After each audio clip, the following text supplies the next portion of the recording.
Vaxtınız xeyir, hörmətli izləyicilər. Biz bugün Arazın o tayına boylanacağıq. Çünki qonağımız Güney Azərbaycan Demokrat Partiyasının sözçüsü Mahmud bəy Bilgindir. Mahmud bəy, xoş gördük. Təşəkkür edirəm, çox sağ olun. Necəsiz? Əhval-ruhiyyəniz necədir? Hər şey yaxşı, dəvətiniz üçün təşəkkür edirəm. Açığı son dövrlər Arazın o tayından xeyli mənfi xəbərlər gəlir. Bir çox milli fəal həbs olunub və eyni zamanda bu həbslər Güney Azərbaycanın digər milli fəallarında böyük etiraz yaradıb. İlk öncə istəyirik ki, Güney Azərbaycanda baş verən hadisələr barədə bizə məlumat verəsiniz.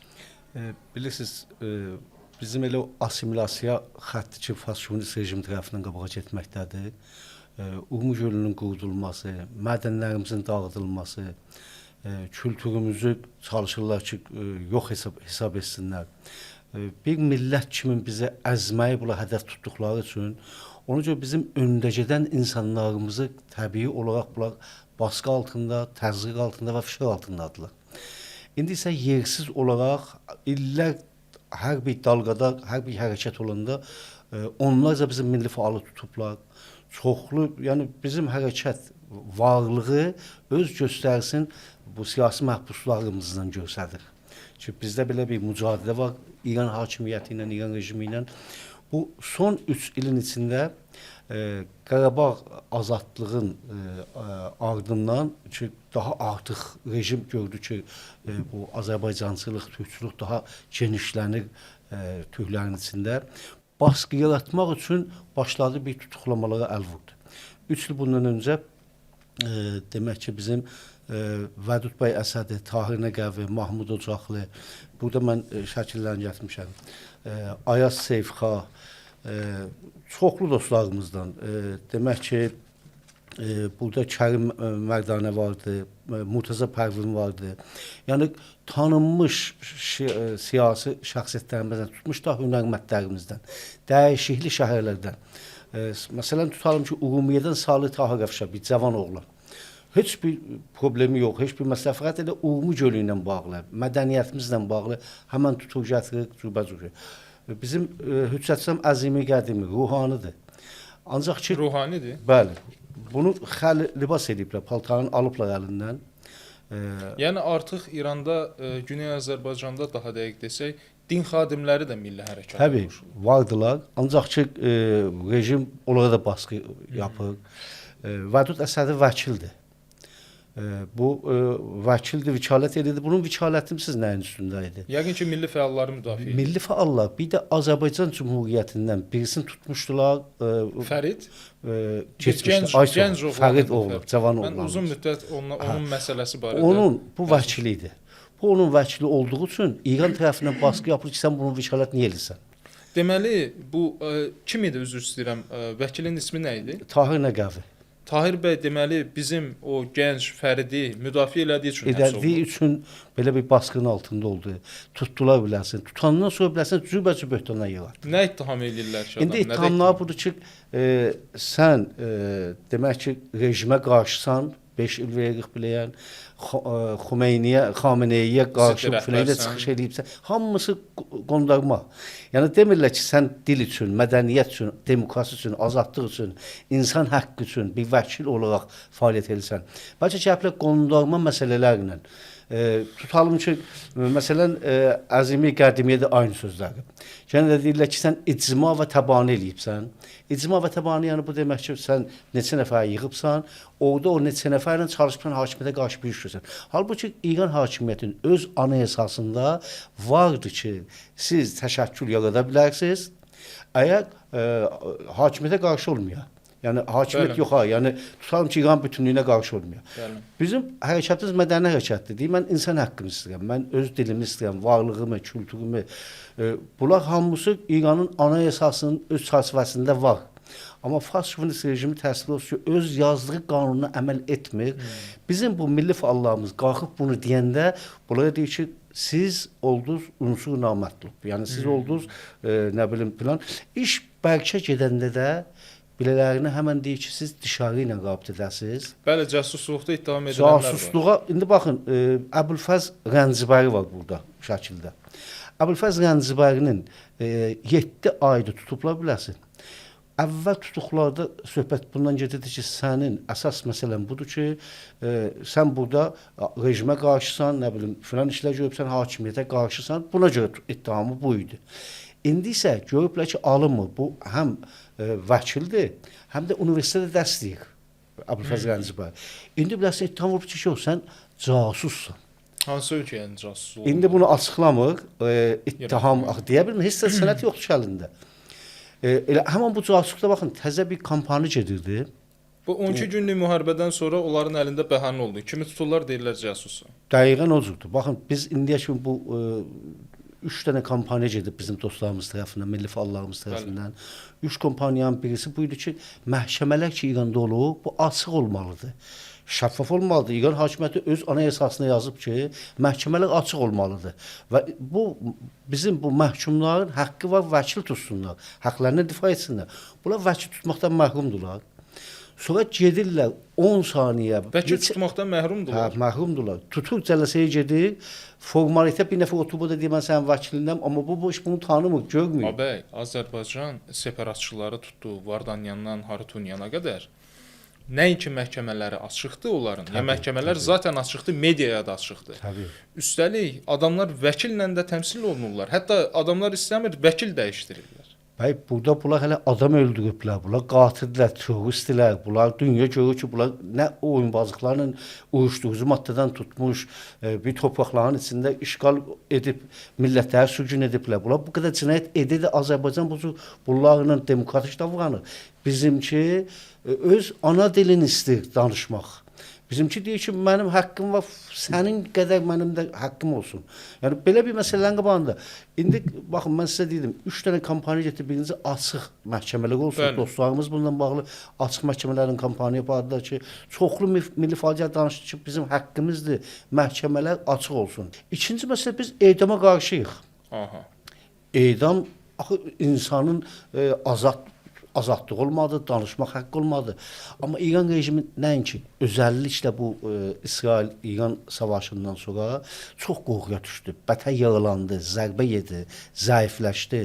Çünki içəridən vuruldu. Eşikdən təzyiqdədir. Ona görə bu göçü dağılmaqdadır və dağılmağı da %100'dür. Buna görə özünü saxlamaqdan ötürü cəmaatın gözünü necə qorxuda bilirəm, edamı çoxaldı. Bu keçən ayın içində 217 nəfər adam öldürüldü. Bunların içində bizim milli fəal var. Bir ayın içində. Bizim milli fəal var bu 217 nəfər. Bizim milli fəallardan Azərbaycan məsələsi biraz fərqlidir. Azərbaycan məsələsindən edam bu Azərbaycan milli fəal adını eləyə bilmir. Çünki bilir ki, İran qatışaq. Yəni bizim duruşumuz fərqlidir. Gücü Ərəbə Bəluca çatır. Gücü Ərəbə Bəluca çatır. Məsələn, Ərəbin 6 milli fəalını hərəsi 5 il 6 zindan vermişdi. Bir gün içində 6'sını öldürür. Kürdü öldürür. Baluçu öldürüb. Ehsan Fərid vardı. Ehsan Fərid cavan Azərbaycanlıdır. Bunu edama məhkum edib. Aha. Məhkum edibdir. Bu bizdə bir dənə də kampaniya bununla getdik də ikinci kampaniyanı ki, edama qarşıyıq. Ehsan Fərid gərək edamdan təbliğ oldu. Necə oldu Fəridin talihi? Bu Ehsan Fərid bir dənə öyrəncidir Təbrizdə. Bunun ailəsindən dayısı xalq mücahidlərdəndir. Hə. Bu üçün rejimə qarşıdır, bunu tutublar. Tutandan sonra deyiblər, indi biz bunu tutduq, neçə söz buraxacağıq, amma bunu biz daha baskı altına vuraq ki, ətrafında öyrəncilər qorxsun, dəbəşməsin. Onun üçün deyiblər, buna edam hökmü verir. Bu xalq mücahid unsurdur. Bu deyib, baba, mən xalq mücahidlə mənim əlaqəm yox, mən öyrənciyəm. Mənim ailəmdə var imiş. Təzə xalq mücahiddə bir fikirdir də. Əslində tutulum onlandır. Amma bu Azərbaycansıdır. Bunlar danışıblar. Bəs ona edam hökmü verildi, yoxsa necə? Edam hökmü verilib. Çoxlu hərəkət, Azərbaycan Milli Hərəkatı bunun dalında durdu. Ki, bu bir Azərbaycan türküdür. Sən buna edam hökmü veribsən. Bunun edam olunsa, bizlə qarşı-qarşı olacaqsan. Yəni, hakimiyyətə qarşı meydan oxuduq. Aha. Eşikli, içərili, özəlliklə içəridən çoxlu qarşı çıxıbdır və bunun anası, ailəsi, hamısı türkçə danışırlar ki, bizim balamızı öldürməyə haqqımız yoxdur, edama yox. Belə bir kampaniya getdi. Üçüncü kampaniya... Yox, nəticə nə oldu? Mən çox maraqlı. Nəticə hələ o cür qalıbdır. Yəni, hələ ki, edam hökmü icra olunmuyor. Olunmuyor, amma təsvib olub. Yəni, buna baxırlar şəraitə, şərait uyğun olanda görürlər ki, hər kəs dağıldı, hər kəs öz işindədir daha. İndi şərait uyğundur, həmən deyirlər ki, filanı edam oldu. Yazda bir quşada atanaya da deyirlər ki, gəlib aparanmasan, Sənin oğlun filan yerdə quyuladıq, heç də deməyirsən, danışmırsan, danışdın filan uşağı indi tutacaq. Belə bir baskı. İndi isə üçüncü kampaniya bu milli fəallarımız Vədud Əsədi ilə demək ki, Tahir Nəqəvi bir aydır aclıq aksiyasına gediblər. Bunların aclıq aksiyasının nədəni budur ki, deyirlər biz burada şikəncə veribsiz, belimiz sınıb, bədənimiz ağrır. Vədud Əsədinin fiziki xəstəlikləri vardı. İkisinin də. Bunları müdafiə aparmırlar. Bunlar heç həqləri yoxdur bu müdafiə üçün ki, bədənlərinin bir həkim gələr, həkim aparırlar. Bunu məmanət edirlər bu məsələ ilə bağlı. Bunlar da deyirlər, indi ki bizi ailəmizlə görüşdürmüsünüz, bizi müdafiədən uzaq saxlayıbsınız. Bu da rejimin bir baskısıdır. Rejim bunu Tahir Nəqəvi bir dənə yazı yazdı verdi ki, orada yazdı ki, bu hərəkət ki, siz zindanı, xəstələri müdafiə etmişsiniz, bu sizin bir şəgirdinizdir ki, insanlar ölsünlər həbsxanalarda və bundan qorxu yaratmaq istəyirsiniz. Buna görə bir dənə kampaniya gedir ki, kampaniyanın adı budur ki, bir nəfər hamı üçün, hamı bir nəfər üçün. Və bu kampaniya bətər tutubdur. Çünki niyə bu kampaniya 1902-ci ildə İsveçrənin parlamentının üstündə yazılıbdır bu elə bu ad. Ki bir nəfər hamı üçün, hamı bir nəfər üçün. Bizim dostlarımız da bu addan, bu söyləmdən istifadə ediblər ki, motivasyon yaradırlar milli hərəkatın içində ki, bizim bu dostlarımız gündəmə gəlirlər. Və rejim bilər ki, bunlar rejimin istəyi budur ki, kimsə bilməyə, xəbər yayılmaya, bu içində əzəb bitər, sonra deyə öldürə və sonra da qorxu yarada. Hədəf qorxu yaratmaqdır ki, eşikdə olanlar fəaliyyət eləməsinlər, qorxsunlar. Biz bu qorxunu sındırmaq üçün dostlarımız içəridə böyük bir hərəkətə keçiblər və bu dediyim bu kampaniya etkisini buraxır. Amma biz uzun müddətli Güney Azərbaycan milli fəalları arasında təəssüf ki, birliyi görmürük. İstiqlalçılar bir tərəfdən, federalçılar başqa tərəfdən sırf hər şey davam eləsin, rejim fəaliyyətini davam elətdirsin, amma biz milli mədəni təbliğat aparaq deyənlər başqa bir tərəfdədir. Və milli fəallar arasında ziddiyyətlər çox böyükdür. Lider savaşları da bir ara getdi, qarşılıqlı reaksiyalar oldu. Xüsusilə Pezeşyan seçkiləri dövründə biz buna yəni şəkildə gördük ki, kimisi sandığa getdi, kimisi getmədi, yenə fikir ayrılıqları böyüdü. Bəs bu məsələdə Güney Azərbaycandakı millətçilər hansı mövqedədir? Həqiqətən də sloqan effekt veribmi? Həqiqətən də güneyli fəallar hər şey bir tərəfə qoyub bir nəfər hamı üçün sloqanı ətrafında birləşə bilibmi? Məncə durum çox fərqlənib, çox pozitivləşib, yoxunlaşma çox ciddiləşib. Həm içəridə, həm eşikdə. İçəridə təşkilatlanma qadağandır, özünü göstərə bilmir. Eşikdə təşkilatlanma güclüdür. Eşikdə biz 9 təşkilat istiqlalçı, federalçı bir araya gəldik. Güney Azərbaycan təşkilatlarının əməkdaşlıq şurasını yaratdıq. Elə 13 dekabrda da Stokholmda bunun ilk açıq toplantısı gedəcəkdir. Ola bilər ki, aksiyada keçirdək İran səfirliyinin qarşısında. Eyni halda çox gözəl bir yerdə çalışacaq ki, geniş bir konferansımız olsun. Orada qonaqlarımız olacaqdır, dəyişikli millətlərdən. Bu birliyi biz eşikdə ab-havasını yaratmışıq. Yəni dəyişikli təşkilatlar ki, keçmişdə bir-birimizdən danışmaq istəmirdik. Yəni İrandan kənardakı mühacirlər o birliyi yaradıblar. Bəs içəridə vəziyyət necə? Amma içəridə daha gözəl gedir qabaq işlər. Çünki bildiyim qədərilə Abbas Lisani də qoşuldu prosesə. Ay sağ ol. Baxın, görürsünüz ki, dəyişikli fikirlər ki, keçmişdə çətinliklər var idi. O da qoşulubdu bu hərəkətə və hamı birlikdə elə bir nəfər hamı üçün, hamı bir nəfər üçün kampaniyası etkisini çox gözəl buraxıbdır. Təbrizdə, Ərdəbildə, orada, burada divarlarda hamı siyasi məhbusları məsələsini yayır. Və bu bizdə yoxunluq yaradıbdır. Yəni rejimin təzyiqi, Pezeşyana ayrı gələcək. Yəni rejimin təzyiqi tərs effekt verdi və indi həm ölkə içərisində, həm də kənarda milli fəallar birləşir. Rejimin tamam hədəfi budur ki, ayrılıq yarada, istiqlal federal davası sala, nə bilim, liderlik məsələsi sala. Bu rejimin mahiyyəti, o haqq, o gərək belə eləyə, onun işi. Amma ona qarşı hərəkətdə böyük bir ağırlıq getməkdədir. Ki, əsas məsələ vətən qurtuluşudur, burada bir-birimizin yanında olmalıyıq. Bəli, əsas məsələ vəhdətdir. Ona görə məncə bu yoxunluq çox güclü gedir. Abbas Lisaninin adını çəkdik. onun vəziyyəti necədir? Çünki bildiyimə görə onun tərəfdarları hətta onun özünə qarşı da bu kampaniyadan sonra təzyiqlər artıb və səhv eləmirəmsə saxlanılmışdı. Son məlumatlar nədir Abbas Seysan ilə bağlı? O da qatıldı bu. Demək ki, bu Vədud Əsədi ilə Tahir Nəqəvinin ailələri zindanın qarşısında etisab edirdilər. Əllərini kağız alırdılar ki, Vədud Əsədi ilə Tahir Nəqəvinin canı təhlükədədir, onlar müdavə olmalıdırlar. Bunların, bu ailələrin olması böyük təpki buraxıb camidə ki, ailə uşaqlarının yanında. Keçmişdə rejim bunu qoymurdu. Bəli. Keçmişdə ailəni həmən dağıtma filan, rejim gör ki, bunu dağıda, bunun etkisi daha pisləşir. O tayfanın içində və bu qorxu ki, patlayar. Ona görə bu ailələr yığılanda Abbas bəy də dedi ki, əgər bu ailələr davam etsələr, mən də qatılacağam. O da getdi, qatıldı və onun qatılmağı ilə 3 dənə də başqa dostlar onunla birlikdə getdilər, onlar da tutdular. İndi təqribən bəlkə 2 həftə olar ki, bunlar da hələlik həbsxanadadılar. Yəni birilərinin evinə verməyiblər. Hələlik həbsxanadadılar.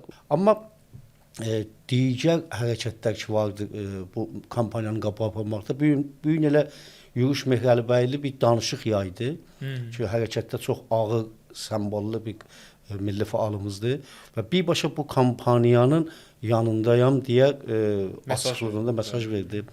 Bununla yanaşı çoxlu milli fəallarımız içəridə elə ad çəkdiyim elə Əli bəy Babayi idi, nə bilim Cavad Suzbər idi. Yəni çox da milli fəallarımızın çoxu və vəhdət yaranıb deyirsiniz.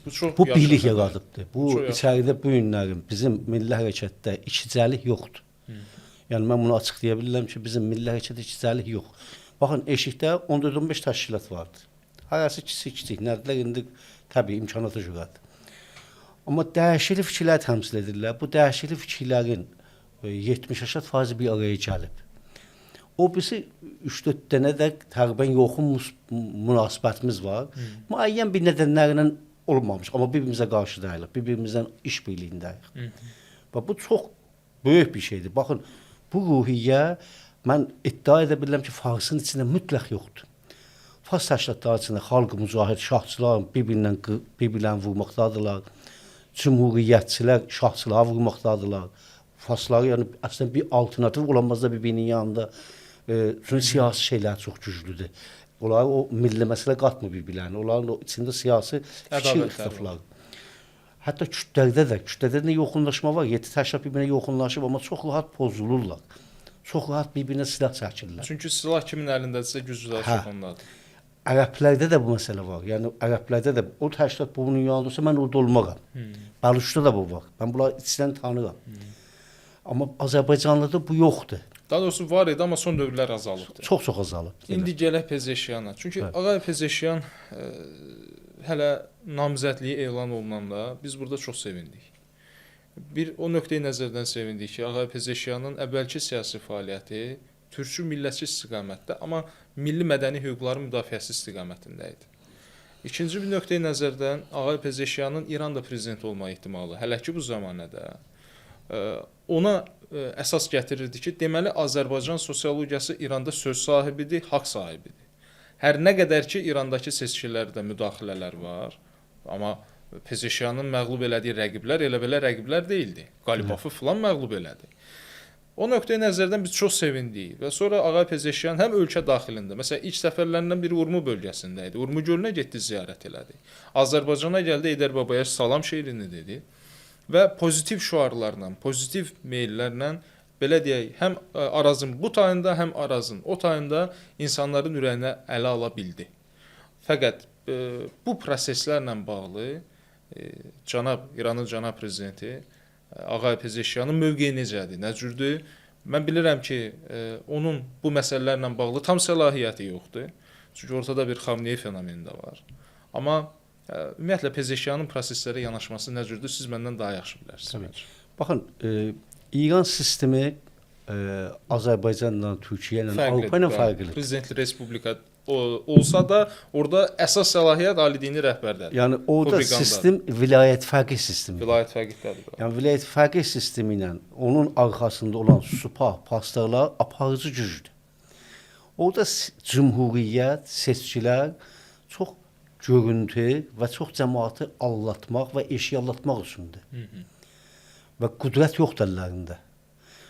Prezident seçkilərində prezidentlər gələrlər, seçilərlər, əvvəldə uyum sağlarlar, qəbul edərlər, sonra yavaş-yavaş deyirlər, baba, biz, axı, sən vilayət fərqi tərəfindən tutalım, məsələn, vilayətini yollusan, gedir Rusiya ilə danışır, mənim xarici İşlər Nazirim var axı.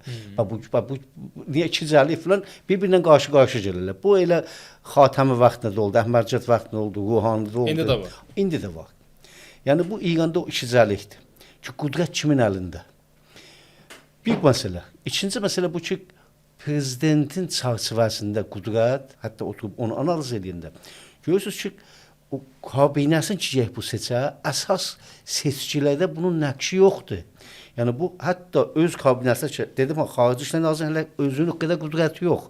Çünki qüdrət yenə də elə tutalım Lağıcanın əlində, kabinədə yoxdur. Amma əsas məsələ bu ki, Pezişyan çox sadıq adamdır. Pezişyanın Azərbaycanla bağlılığı var.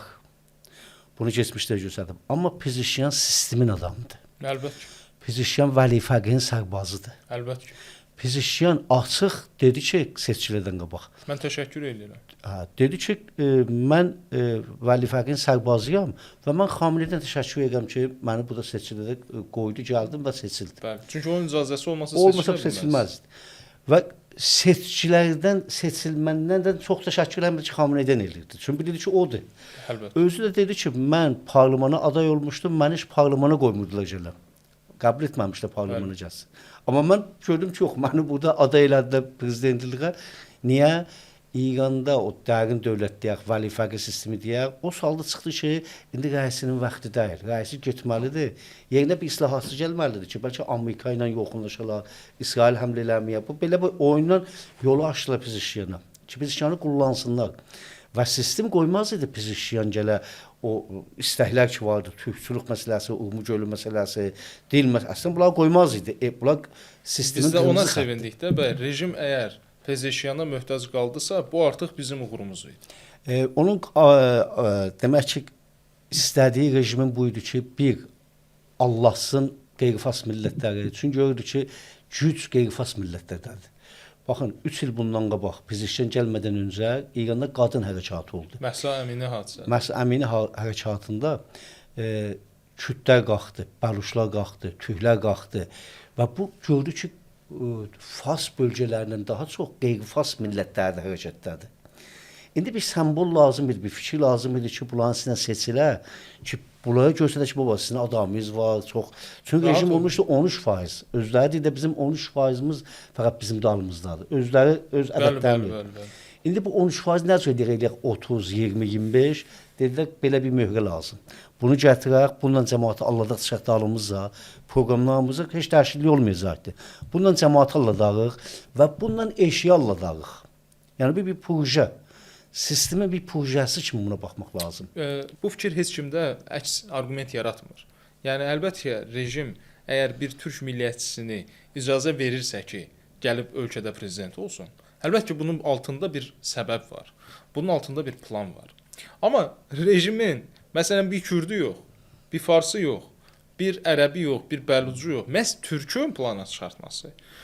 Yəni bizim mövqeyimiz budur, bizim fikrimiz budur ki, Azərbaycanlıların artıq bölgədə güc sahibi olmağının təsbitidir, isbatıdır. Çox düz deyirsiniz. Mən də elə buna yetişəcəkdim. Qeyri-fas millətlərin içindən seçməsi, sonra qeyri-fas millətlərin içində hansı millətdir ki, daha çox aktiv, daha çox potansiyeli var və səs eləyə bilər, topluya və cəmaata həyəcan yaradır, Azərbaycan türküdür. Azərbaycan türkü həm traktor maçlarında, həm kültür hərəkatında, həm elə Urmu hərəkatı gördünüz ki, Urmiyədə kütlə bir bayram qoydu İran rejimi tərəfindən. Həm o bayram ki qoydu, Novruz bayramı keçdi. Sonra bizim cəmaatımız rejimin bir dənə oyunlarına ki çalışırdı ki, Türkiyəyə qarşı bir dənə bir hərəkat qabağa apara, sünni şiəçilik paltarında. Gördünüz ki, 100 minlər nəfərcə gəldi, rejimin bələməsinə qatıldı, amma bozqurd əlaməti ilə. Rejim ağaçları ilə qaldı məscidin dibində, 100 minlər insan çıxdı eşiyə, dedi ki, torpaqdan pay olmaz. Bu bizim potansiyelimiz və gücümüz və rejim bunu bilir. Bununla hesablaşır. Ona görə deyir ki, birisini gətirim ki, bu cəmaatı dəbəsi otursun yerində. Və eyni zamanda əslində bu hadisənin özü də sanki biraz milli fəalların, xüsusilə siz xaricdəki milli fəalların, mühacirlərin elə bil ki, sözünü biraz zəiflədib, sözünün gücünü zəiflədib. Məsələn, siz istəyir Avropada, istəyir Azərbaycanda gəlib fars şovinizmi deyirsiniz. Çox ciddi bir əks arqument var, qardaş. Ali din rəhbər də türkdür, Azərbaycanlıdır. Prezident də türkdür, Azərbaycanlıdır. Sən hansı şovinizmdən danışırsan bəs? Elədir. Bu rejimin aparıcı siyasətidir, fikridir ki, nə cür eləyim, milli hərəkatı içindən pozum və bunu parçalayım. Və bu parçalanmaq və pozmaq yolunda Pezeshkiyanı seçir, türkçünü seçir ki, bu türkçüdür və İranlıyam, Azərbaycanlıyam sloqanı ilə gətirir ortalığa biləsin ki, bizim içimizdə ikicəlik yaratsın. Müəyyən qədərcə başarılı oldu. Milli hərəkatı parçalamaqda müəyyən qədərcə başarılı oldu. Seçkilərdə biz Güney Azərbaycan Demokrat Partiyası olaraq dedik, qatılmayın, bu rejimin oyunudur. Pezeshkiyan gəlsə heç bir iş görə bilməz, umid yaradar və sonra da umidsizlik gələr qarşısına. Aynı necə ki, təhlil eləmişdik, o cür oldu.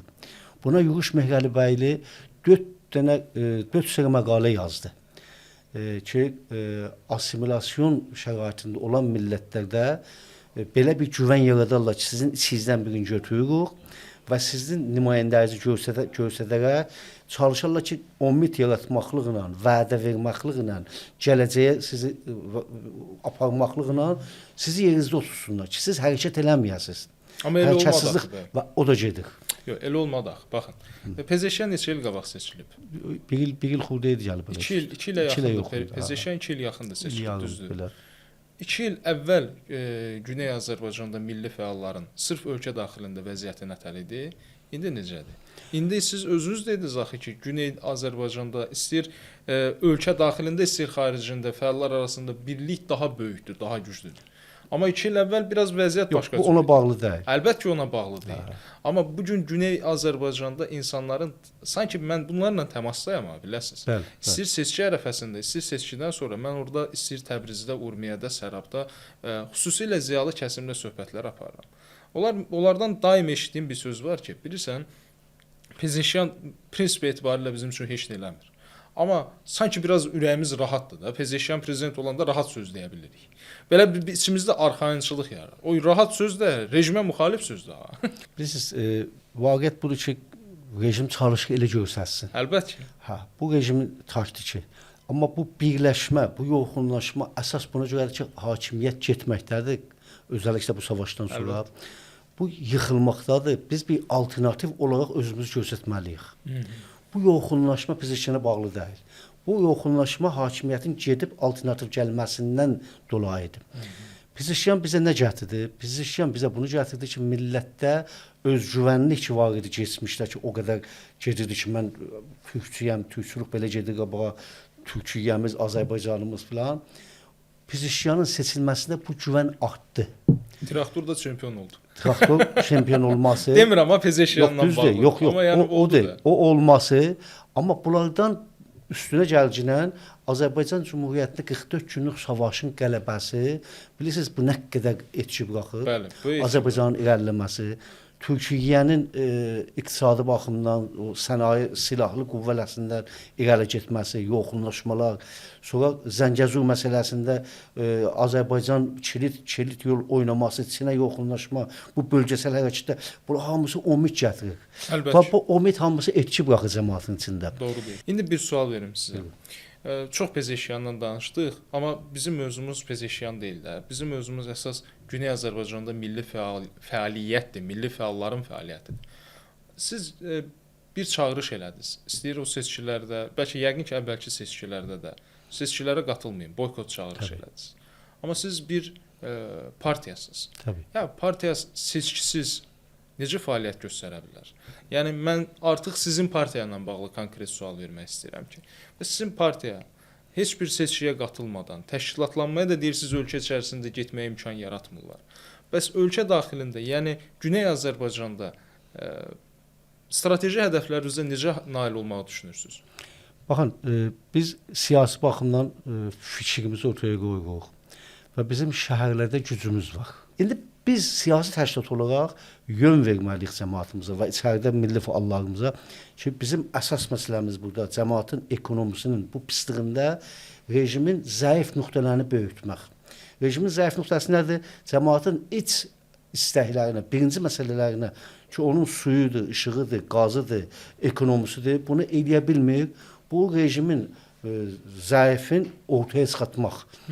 Və bu fikri milli fəallarımız içəridə yayır. Bu aydındır. Kürt Amma məsələsini partiyanın işi sadəcə fikir formalaşdırmaq deyil. Axı partiyanın işi əvvəlcə müxalifətdə yerin möhkəmləndirmək, sonra iqtidara alternativ yaratmaqdır.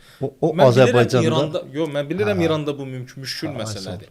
Amma mən bir daha sual vermək istəyirəm. Buyurun. Bu müşkülü aradan qaldırmaq üçün nə iş gedir? Bu müşküllərdən qaldırmaq. Çünki müşkül məsələdir, biz bundan məşğul olmayaq deyə bir şey yoxdur. Düzdür. Bu müşkül İran sisteminin içində qaldırılması imkansızdır, çünki təşkilatlanmaq gərəkir.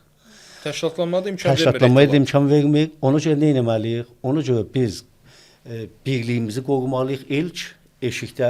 Cibhə yaratmalıyıq Kürdü ilə, Ərəbi ilə, Farsı ilə bütünlükdə.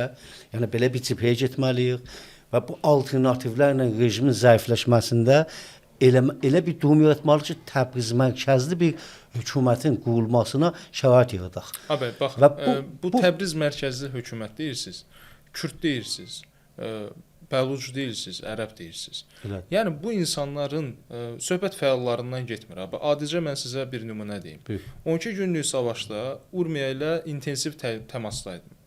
Çünki biz də gözləyirdik ki, bu müharibənin axırı hara gedəcək, oradakı Azərbaycanlıların vəziyyəti nədir və s. və ilaxır. Mənə deyilən sözlərdən biri bu oldu ki, baba, biz istəmirik burada İsrail gəlsin sepahı vursun. Çünki İsrail sepahı vuranda Kürd bizə güllə atacaq və bizim Kürddən özümüzü müdafiə eləməyə silahımız yoxdur. Amma siz deyirsiniz ki, məsələn, Kürdlərlə falan əməkdaşlıq eləyək. Mən demirəm, amma eləməyin. Əstəğfurullah. Mən sualı qoyuram ortaya ki, belə bir sual var, belə bir mövqe var.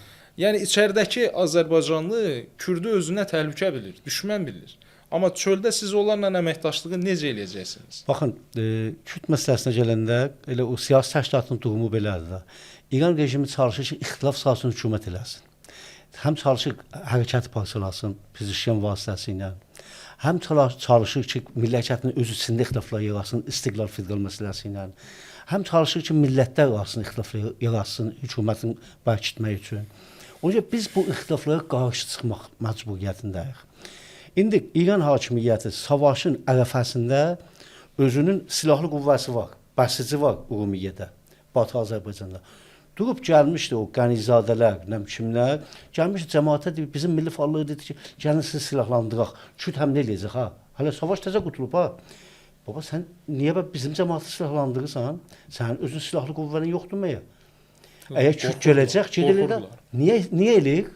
Çünki ixtilafı dərinləşdirmək üçün. İxtilafı dərinləşdirmək. Biz nə etməliyik? Biz siyasətçi olmaq, ixtilafın qarşısını almaq. Biz Kürdə danışmalıyıq ki, Kürd ot yerində. Bizim torpağa göz tükənin, gözünü çıxardarıq. Amma Pejakla nə danışacaqsınız? Baxın, Kürd tək Peşak deyil axı. Kürd tək PKK deyil. Kürdün dəyişiklik partiyaları var. Əlbəttə ki var. Amma Komuləsi var, demokratı var, başqası var. Bayaq da dediniz, silah kimin əlindədir? Baxın, silah kimin əlindədir? Kürd bu özəlliklə bu Qarabağ savaşından sonra biləsində bir dəyişiklik olubdu. Yəni bu siyasi fəallarını. Görürlər ki, 30 il ermənilər aldı, işğal etdi. 30 il sonra getdilər, dağıldılar, getdilər yerlərində. İndi isə sən gözün ki, Urmiyyəyə, Urmiyyə tarixi Azərbaycanın bölümüdür. O sənə verərlər, onu sənə ala bilərsən. Və o buna yetişir ki, baba, mən alsam da bir neçə düşəsin, mən bunu saxlaya bilməm. Nə Türkiyəsi qoyur, nə Azərbaycan qalsın, bunlar qalsın qatı Azərbaycanın öz Urmiyyəlisi qoymaz. Biz silahlanarıq çox tez və Kürd bu bizim gücümüzü bilir. Amma Kürdə ümid verirlər bəzi qüvvələrinə eşikdən. O bu ölkələr türkçülük güclənməsin deyə sənə burada belə imkan. Eyni o şey ki, Suriyədə gedir də. Siyasi təşkilat olaraq etkimizi belə göstəririk. Biz rabitələrimizi içəridə saxlayırıq. Bir sıqqılı şərait dəyişdiyi anda güclü təşkilat kimi ortaya çıxırıq. Çünki proqramımız var. Bilirik ki, bizim dərdimiz dövlətçilikdir. Və dövlətçilik üçün biz gərək azadlıq, ədalət deyərək millətimizi siyasiləşdirək. Bu yerdə artıq başqa sual verəcəydim, başqa suala keçməli oldum. Deyirsiniz ki, bizim hədəfimiz dövlətçilikdir. Təbii. Bu fikirlər mənə 90-cı illər Azərbaycanını xatırlatdı. Bir Azərbaycanın o dövrlərdə milli hərəkatın lideri Əbülfəz Elçibəy idi.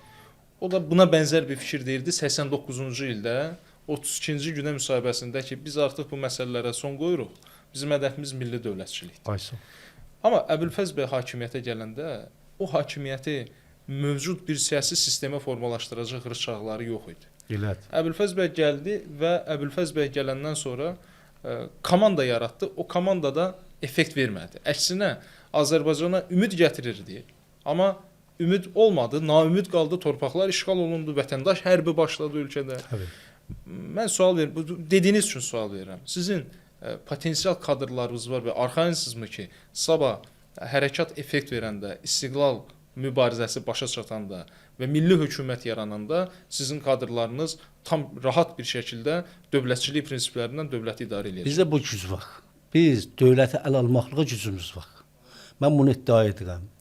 Baxın, internet hər şey dəyişdiribdir. Rəhmətli Əbülfəz Elçibəy zamanı belə bir imkan yox idi. Nə Sovet vaxtında azadlıq var ki, dəyişikli partiyalar olsun ki, partiyalar açıq danışıqlar getsin ki, qabiliyyətlər çıxsın üzə. Eyni bizimki şəraitdə. Amma indi internet var. İndi siz demişkən, siz Quzey Azərbaycan Cümhuriyyətinə rahatlıqla Rumiyyə ilə danışırsınız. Və biz sizdən qat-qat çox ilişə keçə bilirik millətimizin fəalları ilə. Demək ki, fikir alverimiz var. Və bizim fikir alverimizdə nə etməyimiz gündəliyə gəlir. Və bununla bağlı bilirik ki, biz əgər İslam Cümhuriyyəti 46 il bundan qabaq mallalar ki, məsciddən çıxıb hesab bilmirdilər şəriətdən sonra gəlib dövləti, hətta alanda xamilə edir ki, biz dövlət almayacaq əlimizə, bunu bazargan edəcək. Biz qumda oturaq, çünki qorxudular bunu alırlar. Bir neçə ay yox, elə də çətin də ala bilirik əlimizə. Onu da biz dolandıq, bu güvən gəldi bililərinə. Yəni deyirsiniz ki, bizdə də o güvən Bizdə var. o güvən var və biz bunu həm Kadr siyasətimizdə kadr baxımından problemimiz yox, bir də bizim dövlətimiz var. Bizim Azərbaycan Cümhuriyyətimiz var. Bu bizim dövlətimiz. Bizim Türkiyə qədər türkçü dövlətimiz var. Bizim kadrlarımız çox eğitim almaqlıqda, tez yetişməklikdə, təcrübəni intiqal etməklikdə biz bunlar elə oturub sıfırdan başlamayacağıq ki. Biz qat-qat İran rejimindən qabaqdayıq. Biz İranda olan opozisyonların hamısından daha hazırıq dövlət almaqlığa. Düz deyirsiniz. Bugün bizim kommunikasiya problemimiz yoxdur. İndi interneti bağlasalar da İranda VPN ilə qoşulurlar və əlaqə yaranır. Amma çox maraqlıdır bəy. Baxın, İran İslam inqilabı internetlə olmadı. Bir dənə kasetlə oldu. Ruhullah Xomeyninin kasetləri əlbəəl gəzdi. Orada TUDə də çox fəaliyyət göstərirdi ölkə içərisində. TUDəçilərlə mollalar, belə deyək də, mollalar deməyim də, İslamçılar birləşdilər və bir inqilab elədilər. Sonra TUDənin fəaliyyəti boğuldu, milli hərəkatçılar boğuldu, rejim yarandı. Bugün informasiya texnologiyaları var, internet var. İran içərisində müxalifət kimliyi ilə fəaliyyət göstərənlər var. Tiraktur var. Yüz minlərlə insan meydanlarda bozqurt tutub haray-haray mən Türkəm deyə bağırır. Amma nə çatmır bax o milli hərəkatın zəfəri üçün nə çatmır bu? Baxın, çünki bugün bunlar var, amma bunlarla paraleldə rejimə işləyənlər də var. Yəni onlar da göz qabağındadır. İnqilab devrimin olmasına tək cəmaətin hazırlığı yetməz. Yəni cəmaət istər siyasi şərait hazır olmalı. Siyasi şərait bir də hakimiyyətin öz içində bölmələr şiddət tapmalıdır. Hələ hakimiyyətin içində bölmələr şiddət tapıb, özəlliklə bu İran-İsrail savaşından sonra. Siz diqqət eləsəz, daha indi Pezişkyan qarşı çox hərəkət gedir, Arifə qarşı çox hərəkət gedir, nə bilim, Səhcəlili qalxıblar o yöndən filan. Bir-birlərində boğuşma çoxalıb, nisbət keçmişə görə. Amma hakimiyyətin əlində hala bu otorite vardır ki, vilayət fərqi rəhbəriyyəti ilə qüdrətin emal etsin, qorxu yaratsın, öldürsün, tutsun, saxlasın. Və Xamenei hala bu birliyi qoruyub. Xamenei bu birliyi qoruya bilir. Pezişkyan bunu açıq dedi də, parlamenda keçən həftə dedi. Dedi ki, biz çox böyük şans yatdıq ki, savaşda Xameneiyə bir şey olmadı. Əgər Xamenei ölsəydi, biz bir-birimizin ətini yerdıq. Baxın. Biz indi oturub Xameneinin ölməyini gözləməliyik. Yəni demək ki, sistemi bu gün yox, bu gün sistemi qoruyan yəni Xameneinin beyt rəhbəridir. Siz həqiqətən nə düşünürsünüz post-Xamenei erasında? Çünki adamın bir yaşı da var da, yəni Bəli. devrilməsə də vəfat eləyəcək. İndi heç kimin ölümünü falan arzu eləmirik. Ümumiyyətlə deyirəm ki, yəni adamın bəlli bir yaşı var, artıq 80-ə haqlayıb və bu gün sabah Xamenei olmayacaq. Xameneidən sonra nə olacaq? Rejimin planı nədir, sizin planınız nədir? Rejimin planı budur ki, yerinə Əhmədincadı gətirsin, populist bir adamdır. Ya Nüfuzu Müştəbanı çoxdur. gətirsin. Yox, Muştaba Xameneinin şansı azdır. Çünki Çünki hakimiyyət o qədər zəifləşib və bir-birinin ətini yeyirlər. Bunlar onun oğlunun üstündə birləşənməzlər. Xamenei çalışdı buna, alternativlər bir dənə öldürdü. Rəisini, onu, bunu hamısını dağıtdı ki, Muştaba olsun. Amma indi biliblər ki, Muştabanın şansı yoxdur. Muştabanı qədər böyütmürlər. Əvvəl Muştabanı çox təbliğ edirdilər. İndi Ruhani ilə Əhmədnicadı təbliğ edirlər. Ruhani islahatçı da mı? Hə, amma dolayısı yolu ilə deyirlər, əgər sistem dağılsa, yenə İslam Cümhuriyyət sistemini reform və liberal həyatda bu saxlaya bilər. Əhmədnecada da etibar yoxdur. İranda məşhur bir əhvalat var. Uşağın deyir, O da populist bir adamdır. Cəmaatın sözünü deyir, amma istədiyin qabağa aparır. Baxın, tanımışıq da bunlar həyatında 8 il hökumətdə olublar, bilmişik. Xubriqanın içərisində başqa bir dini lider yoxdurmu? İndi baxın, ola bilər başqa alternativ işlərdən çıxsın. Hə?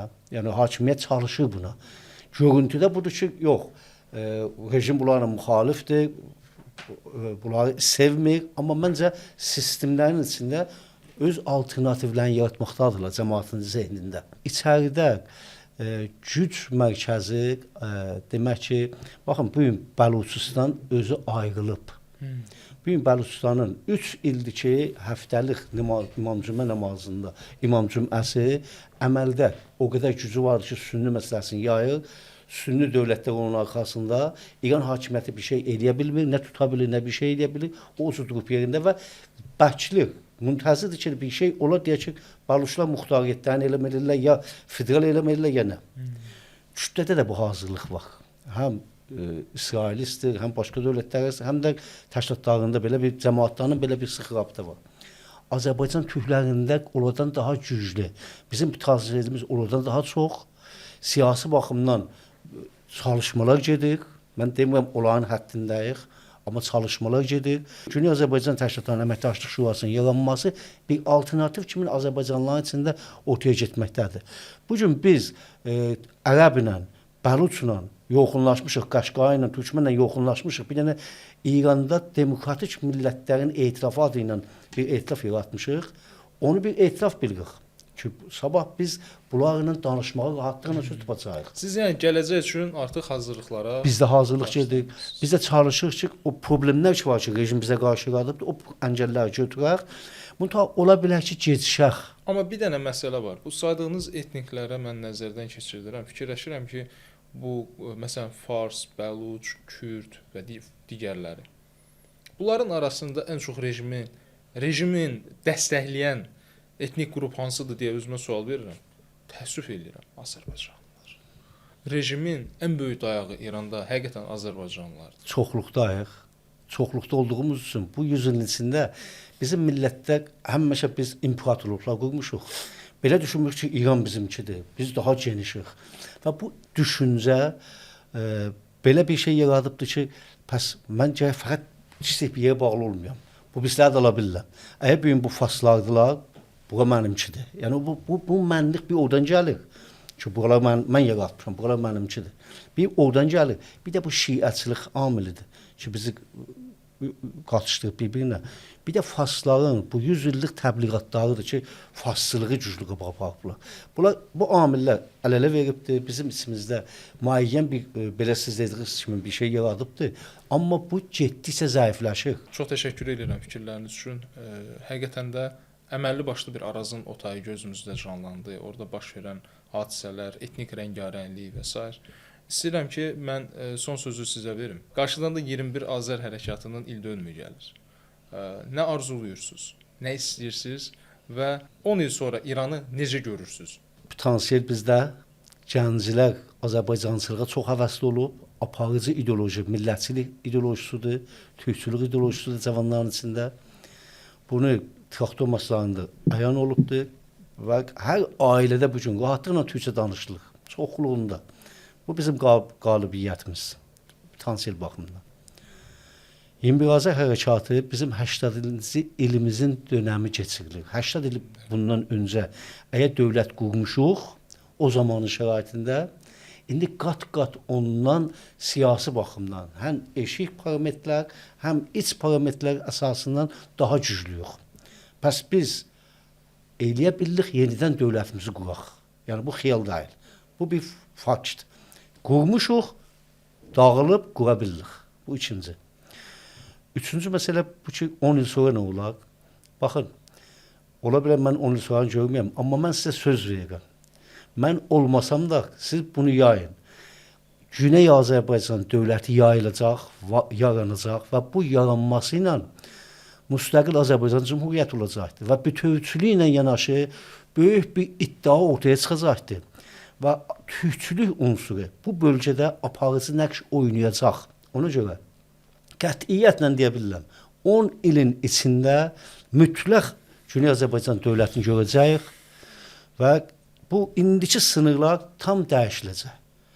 Və türk unsurunun güclüyü daha artıq bir fakt kimi digər qüdrətlərin içində qəbul olunacaq. Çox təşəkkür edirəm Mahmud bəy.